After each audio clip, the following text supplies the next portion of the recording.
coming at you from Holcomb, Kansas. Been a minute since I recorded a video. It's time to catch up. Let's go.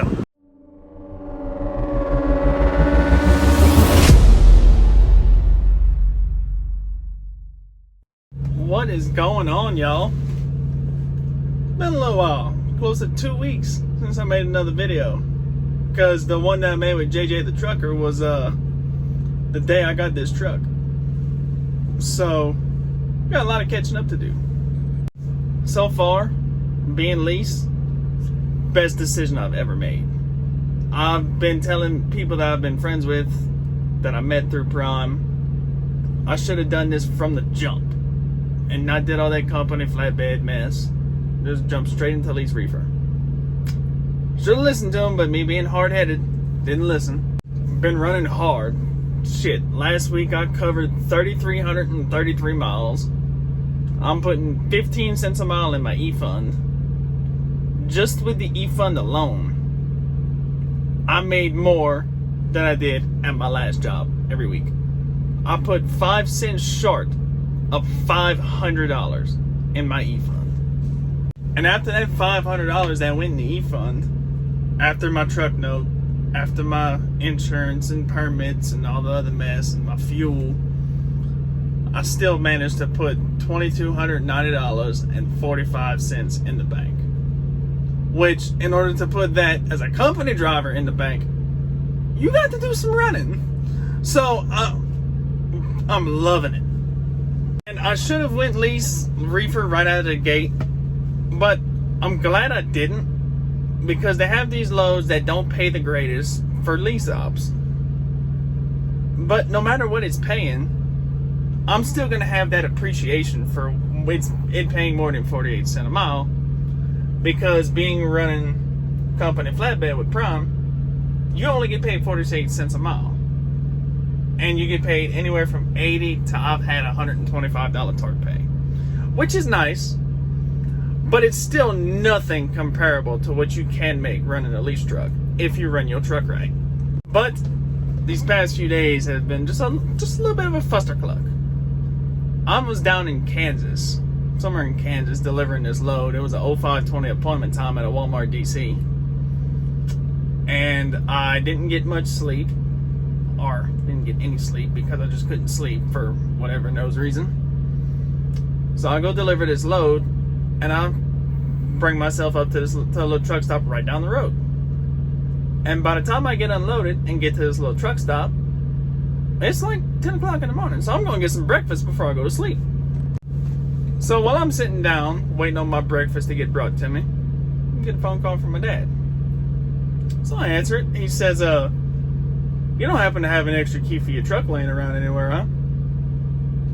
No. Why?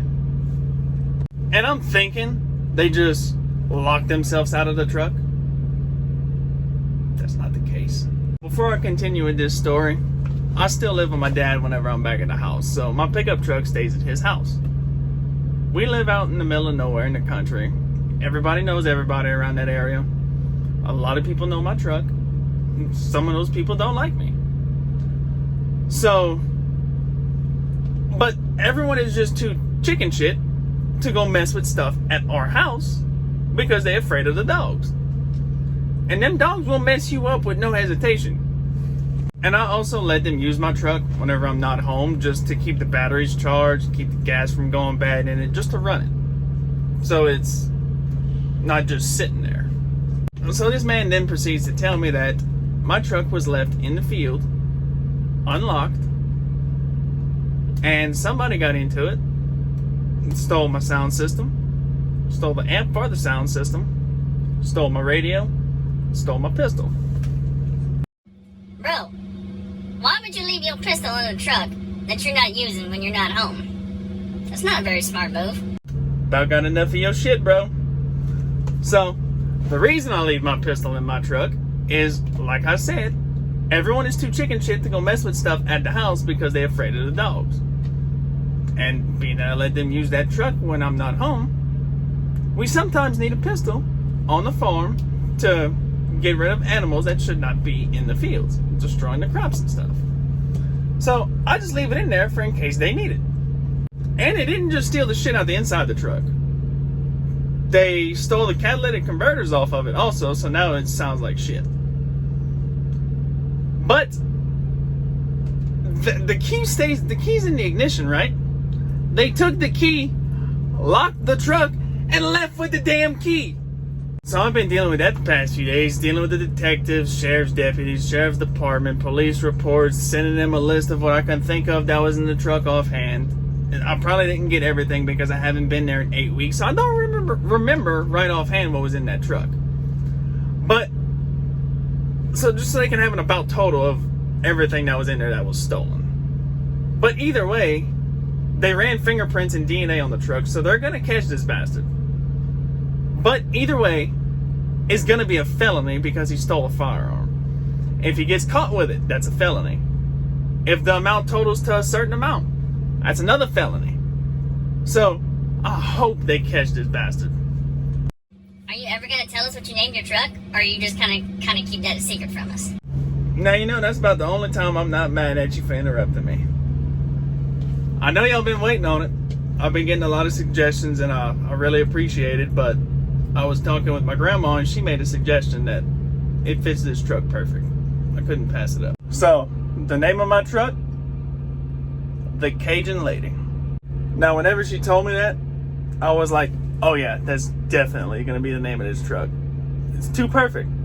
I'm going to try and keep posting more videos a little bit more often just so y'all can stay updated with what's been going on with me.